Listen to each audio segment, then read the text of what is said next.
بسم اللہ الرحمن الرحیم۔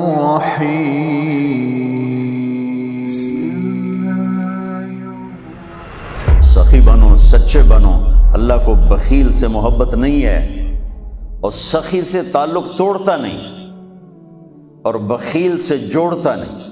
ایک دفعہ شیطان نے ایک بنی اسرائیل کا واقعہ، ایک آدمی سے ملاقات کی تو اس نے کہا شیطان سے ایک راز کی بات تو بتا دے۔ کہنے لگا کیا؟ کہ تیرے یار کون ہے، تجھے پسند کون؟ کہنے لگا تین مجھے بڑے پسند، ایک جو شراب پیتا ہو، نشہ کرتا ہو، ایک جو غصے والا ہو، قابو نہ کرتا ہو، ایک جو بخیل ہو، کسی پہ خرچ نہ کرتا ہو۔ یہ تین میرے بڑے گھاٹے آ رہے ہیں۔ اور اگلی یہ کہ اگر کسی بدبخت میں تینوں کٹھی ہو گئی، غصہ بھی، بخل بھی، شراب بھی، تو پھر وہ پیر ہوتا ہے اور میں مرید ہوتا ہوں، پھر وہ میرے تو بھی بڑا شیطان ہے۔ تو پہلے آپ لوگ ان تاجروں کو سچائی سکھائیں، دیانتداری سکھائیں، سخاوت سکھائیں، اللہ کے لیے قربانی دینا سکھائیں کہ اللہ نے روک دیا، ختم۔ اللہ نے کہا یہ کام نہیں کرنا، ختم۔ سود نہیں کرنا، ختم۔ جھوٹ نہیں بولنا، ختم۔ دھوکہ نہیں دینا، ختم۔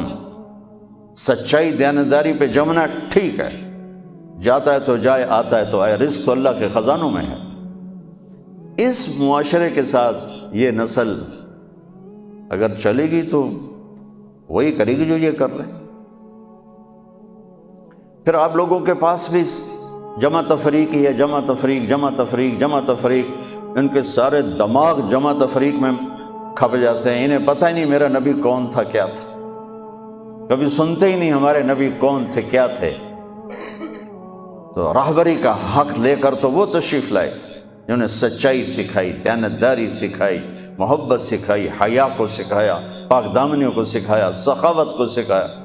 حضرت علی سے کسی نے پوچھا کوئی حسرت، حضرت علی سے کسی نے کوئی حسرت، کہنے لگے جتنا علم تھا اتنا کسی نے لیا نہیں، جتنی سخاوت تھی اتنا کسی نے مانگا نہیں، جتنی سخاوت تھی اتنا کسی نے مانگا نہیں۔ یہ دو حسرت ہیں میرے دل۔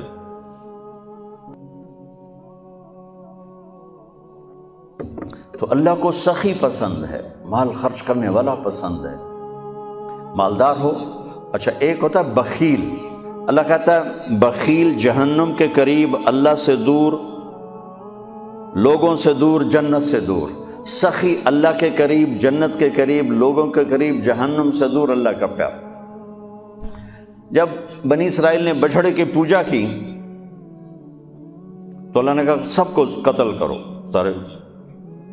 جب سامری پکڑا گیا جس نے شروع کروائی تو اللہ تعالیٰ نے سفارش کی، اے موسیٰ سامری کو چھوڑ دے۔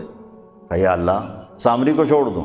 اسی نے تو بچھڑا بنایا، اسی نے تو یہ شرک کروایا، تو کہتا سامری کو چھوڑ دوں؟ تو پتہ ہے اللہ نے کہا موسیٰ یہ کمبخت سخی ہے اور سخی کو قتل کرنا مجھے اچھا نہیں لگتا، میں نے آپ ہی مار دے گا، تو اس کو چھوڑ دو۔ اس کا کفر تھا، نفاق تھا، لیکن سخاوت اس کو قتل سے بچا گئی۔ تو مالدار اس اللہ نے زکوٰۃ ادنا درجہ ہے، زکوٰۃ ادنا درجہ ہے سخاوت کا۔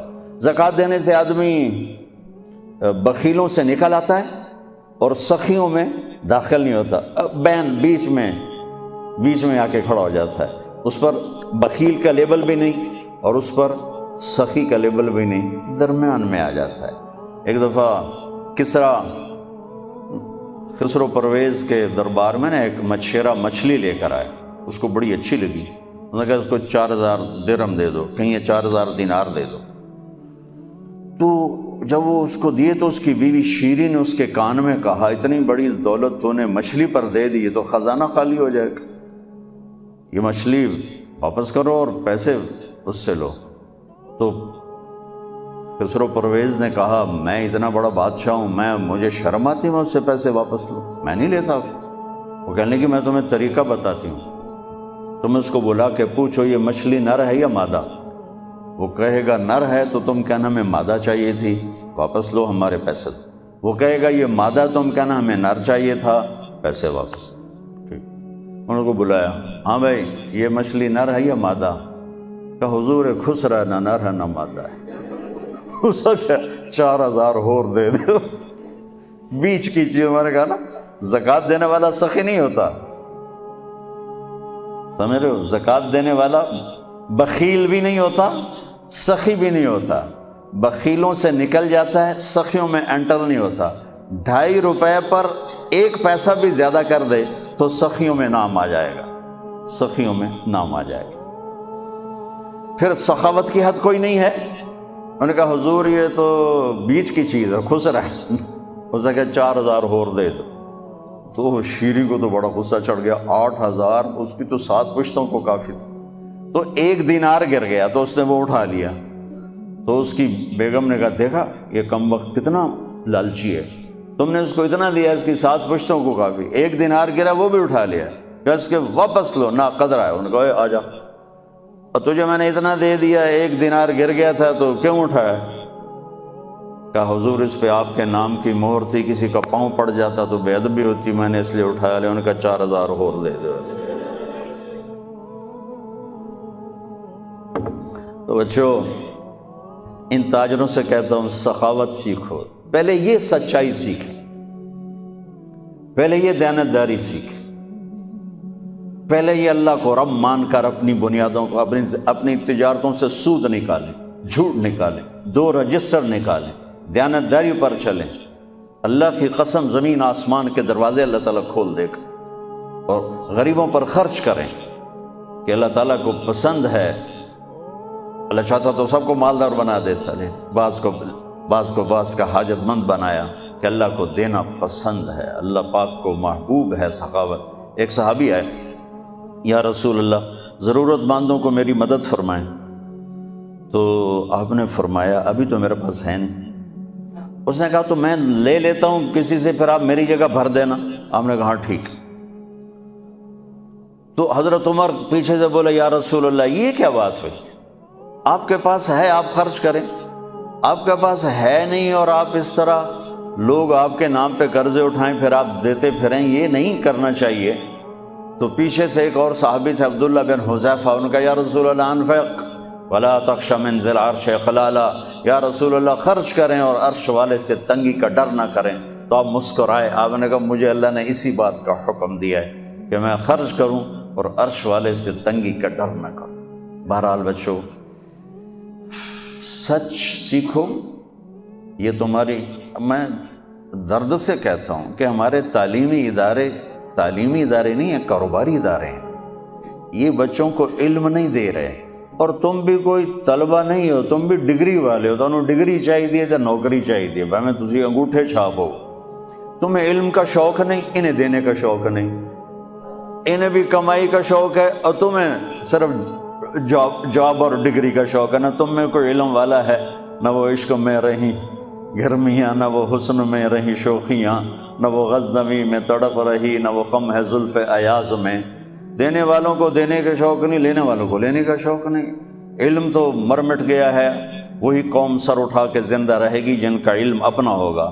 تمہارا علم تو باہر سے آتا ہے۔ آج تک ڈاکٹر کہتے رہے مکھن نہ کھاؤ، ملائی نہ کھاؤ، گھیو نہ کھاؤ، دل بند ہو جائے گا، کولیسٹرول بڑھ جائے۔ اب میرا بھائی دل کا ڈاکٹر ہے، اب کہتا ہے کھاؤ۔ میں کہوں کہ امریکہ کی رپورٹ آ گئی، تو تمہارا سارا آقا تو ادھر بیٹھا ہوا ہے، وہ کہیں گے یہ چلا دو چل جائے گا، کہیں روک دو تو رک جائے گا۔ بچوں میرا معاشرہ بہت زوال کا شکار ہے، آپ میری نسل ہو، میری اولاد ہو۔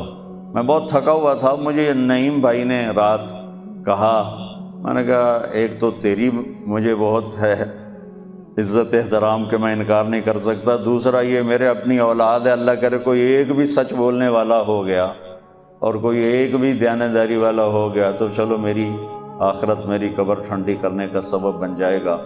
جس قوم میں سچ ہوتا ہے انہیں کوئی ڈبو نہیں سکتا، جس قوم میں دیانتداری ہوتی ہے انہیں زوال نہیں آ سکتا، جس قوم میں انصاف ہوتا ہے ان پہ سورج غروب نہیں ہوتا، جس قوم میں ظلم ہوتا ہے، جھوٹ ہوتا ہے، بددیانتی ہوتی ہے، ان پہ سورج کبھی چڑھا نہیں، انہوں نے عروج کبھی دیکھا نہیں، ذلت و پستی کے سوا کچھ نہیں ان کے پاس۔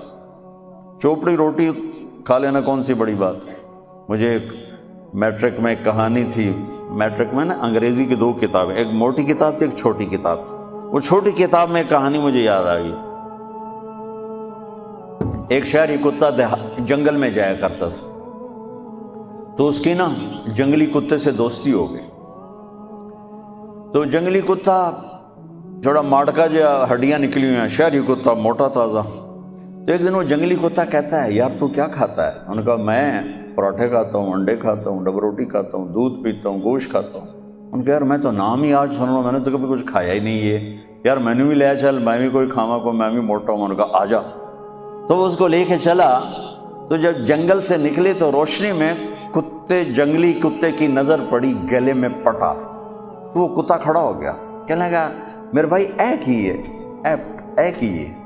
انہوں نے کہا یہ پٹا ہے. وہ کیا ہوتا ہے؟ کہ یہ غلامی ہے.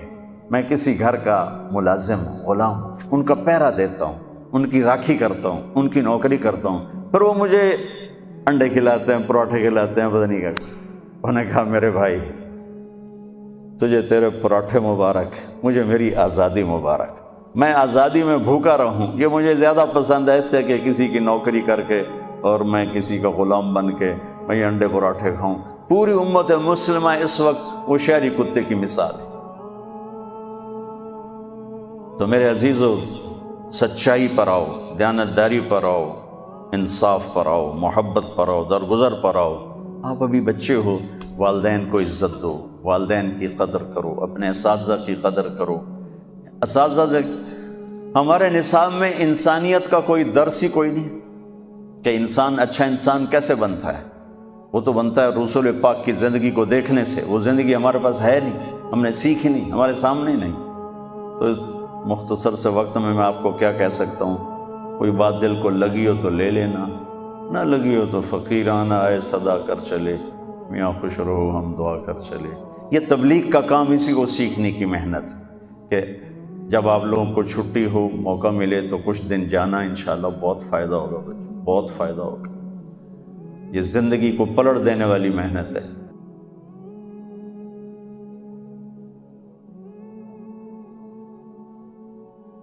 یہ بات آپ سبھی کو بتائیں، شاید آپ کی وجہ سے کسی کی نماز صحیح ہو جائے. نماز کی حالت میں آنکھیں بند کرنا مکروہ ہے.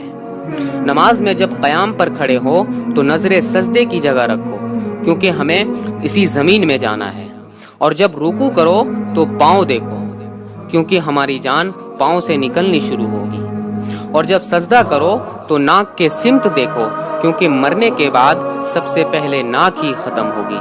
اور جب بیٹھ جاؤ تو نظریں جھولی میں ہونی چاہیے، کیونکہ ہماری جھولی ابھی بھی خالی ہے.